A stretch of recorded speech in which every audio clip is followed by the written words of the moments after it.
wanita, bahkan bermimpi pun tidak. Kecintaannya pada laut bermula saat ia mulai menjalani pendidikan pelayaran yang kemudian mengantarnya menjadi satu-satunya pelaut wanita asal Aceh yang berpangkat kapten. Walaupun sempat ditentang oleh kedua orang tuanya karena profesi ini dianggap tak cocok untuk wanita, namun Suwaniarti tetap pada pendiriannya. Karirnya sebagai pelaut berlanjut hingga ia berhasil mendapatkan gelar Master Marine. Dengan gelar itu, Suwaniarti layak untuk memimpin pelayaran sebuah kapal sebagai nahkoda. 15 tahun Kartini dari Aceh ini tak gentar untuk menaklukkan samudera luas, menembus ombak dan badai.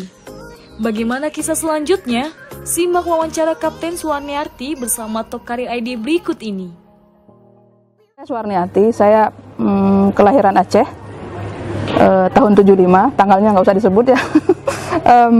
Saya lahir di sebuah desa kecil, nama desanya itu Blangcut. Kalau diartikan dalam bahasa Indonesia pun artinya itu sawah kecil. Blangcut itu sawah kecil. Anak kelima dari 7 bersaudara.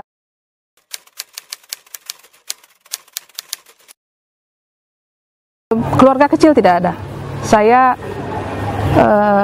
yang pertama dari keluarga saya yang pertama menjadi pelaut. Dan di Aceh sendiri saya pelaut wanita pertama dan seiring perjalanan waktu berkah dari karunia-Nya Allah ya, saya menjadi the first female four master dari Aceh dan juga menjadi nahkoda wanita pertama di perusahaan di mana saya berkarir. Oke. Saya kalau ditanya tertarik sih sebenarnya bahkan nggak tahu profesi pelaut itu seperti apa, saya nggak tahu. Jadi awal mulanya waktu saya masuk jadi saya cerita dari dasar ya, dari awal. Kami orang Aceh pada masa itu sangat awam terkait dengan dunia maritim atau dunia pelayaran. Secara umum tuh kami masyarakat Aceh awam. Apalagi kita nggak tahu bahwa ada wanita yang menjadi pelaut. Tapi satu hari waktu saya masih SMA, saya pulang sekolah, saya melihat berita di TV. Waktu itu beritanya terkait dengan satu sosok nahkoda wanita pertama Indonesia yang diberitakan mengambil lagi proses untuk pengambilan kapal dari Jerman, kapal Pelni waktu itu. Nama beliau Kartini. Jadi the first female four master Indonesia itu Kapten Kartini. Dan pas memang di hari tanggal 21 ini kita kan wanita Indonesia merayakan Hari Emansipasi ya, Hari Kartini. Nah, itu jadi di ingatan saya tuh selalu terngiang-ngiang gitu loh. Waktu dikatakan di berita tersebut bahwa beliau nahkoda wanita pertama. Jadi saya sangat excited. Saya terpaku beberapa saat. Saya dalam hati membatin, saya bilang beliau the first female four master untuk Indonesia. Saya mungkin someday saya akan menjadi nahkoda wanita pertama dari Aceh. Setelah saya lulus SMA, seperti biasalah anak-anak lulusan SMA kan arahnya kuliah ya. Dan saya di Aceh waktu itu sudah lulus di teknik kimia, tapi ada sesuatu dan lain hal. Orang tua saya tidak setuju. Akhirnya om saya ya. Jadi ada pembukaan sekolah maritim di Banda Aceh, jauh dari tempat saya tinggal. Om saya mendaftarkan saya. Waktu menghubungi saya, beliau bertanya, mau sekolah pelayaran nggak?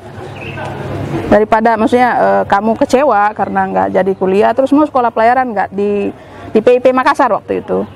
Saya bilang saya tidak mau, jauh dari keluarga, saya tidak mau. Tapi pada saat yang di Jakarta dibuka, om saya daftarkan, saya mau. Nah, jadi saya berangkat ke Jakarta waktu itu dan di Jakarta dites kembali.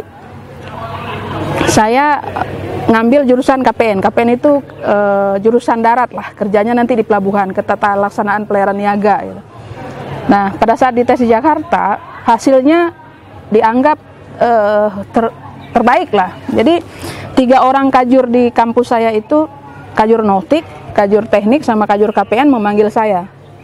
Jadi beliau bertiga menyampaikan ke saya, sayang gitu loh, sayang kalau nilai saya yang dianggap bagus terus ngambil KPN. Bukan berarti anak KPN di bawah kita, enggak. Tapi karena beliau bertiga melihat latar belakang saya dari Aceh belum pernah ada juga pelaut wanita dari Aceh. Terus ada background sejarah yang sangat memotivasi untuk pelaut seharusnya, karena Laksamana wanita pertama di dunia kan dari Indonesia, tepatnya dari Aceh, Laksamana Malahayati.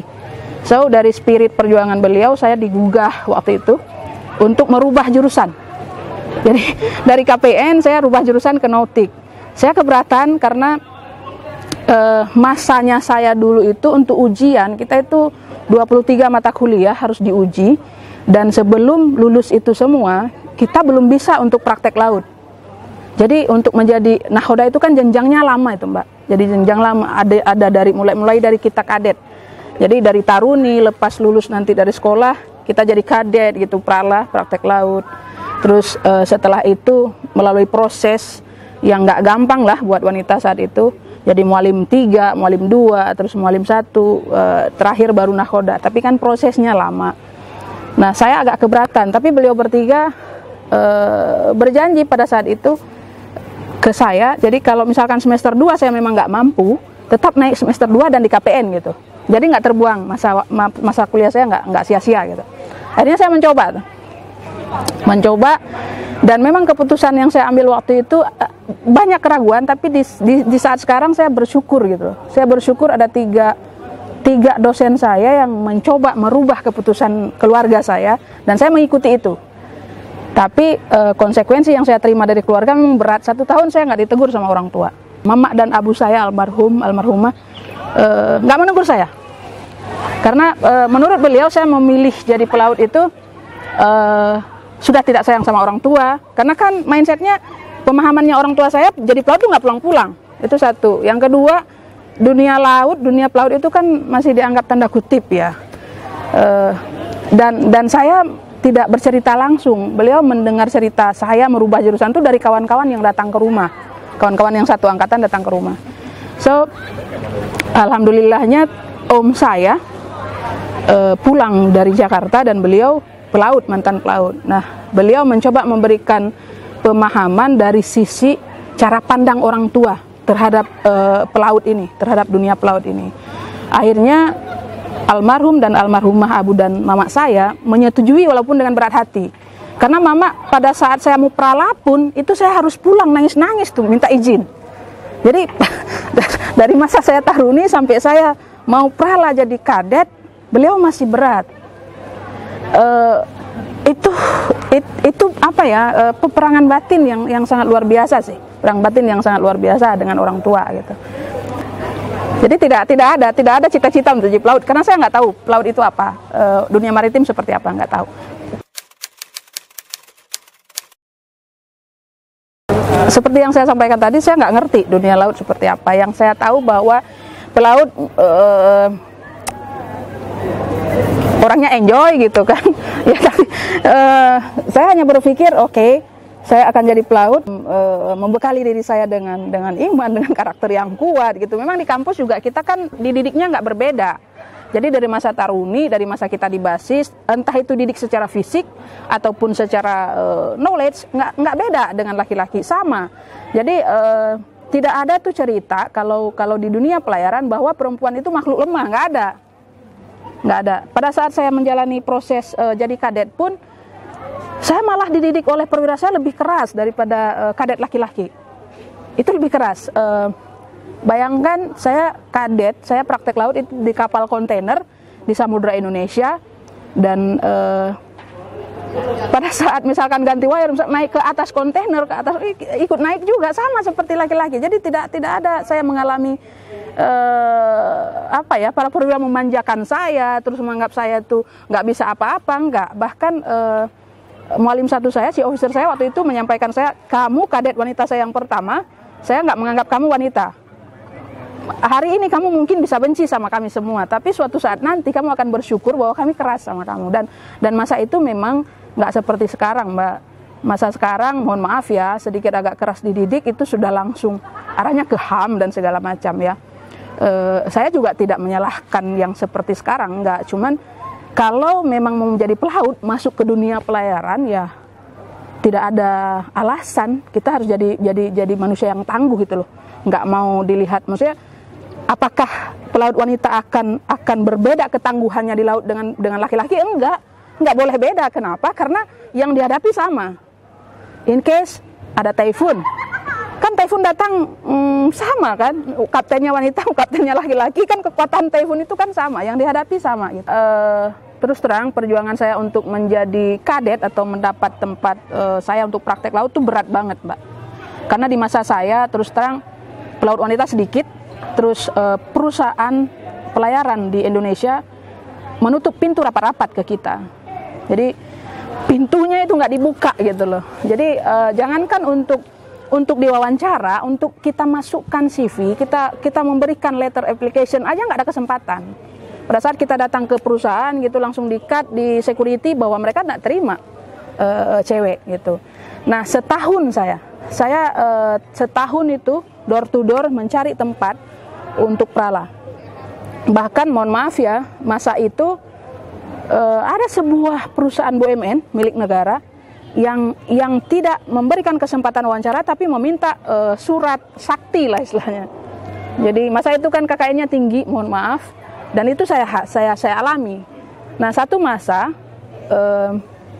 saya itu sudah kehabisan akal gitu loh. Kehabisan akalnya begini, karena pada saat saya sudah lulus untuk prala, saya sudah harusnya jadi kadet, saya sama orang tua sudah menolak untuk dikirimin biaya. Karena saya tipikal anak yang malu gitu loh, malu hati membebani orang tua terus gitu. Jadi pada saat saya prala, saya bilang setiap orang tua nanya masih ada uang, tetap saya irit-irit tuh. Masa saya itu Mbak, nasi uduk 500 satu bungkus. Ini mungkin saya cerita bukan untuk sentimental, tapi menggugah adik-adik saya di luar sana agar nggak usah mengeluh gitu loh, nggak usah merasa bahwa Anda mungkin perjuangannya berat. Ada yang lebih berat. Contohnya saya berat. Mungkin orang melihat, wah Kapten Suar sekarang enak ya gini. Perjuangan saya berat banget. Karena di masa saya tidak ada yang membantu saya. Satu, yang kedua tidak ada komunitas pelaut wanita. Yang ketiga tidak ada yang memperjuangkan kami gitu loh. Jadi kampus, kita lulus, kampus tuh melepas kita secara, kita mau jatuh, mau bangun ya sendiri.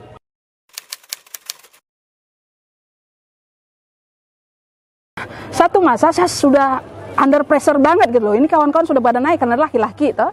Pernah kita dites nih dari seluruh sekolah pelayaran di Indonesia ada 12 orang. Yang lulus 2 orang, saya dan 1 orang laki-laki dari Semarang. Tapi pada saat kapal datang yang diangkat itu laki-laki. Padahal lulus saya itu. Terus saya nanya, kenapa keputusannya seperti ini? Mereka bilang begini, perusahaan menerima tapi kaptenmu menolak.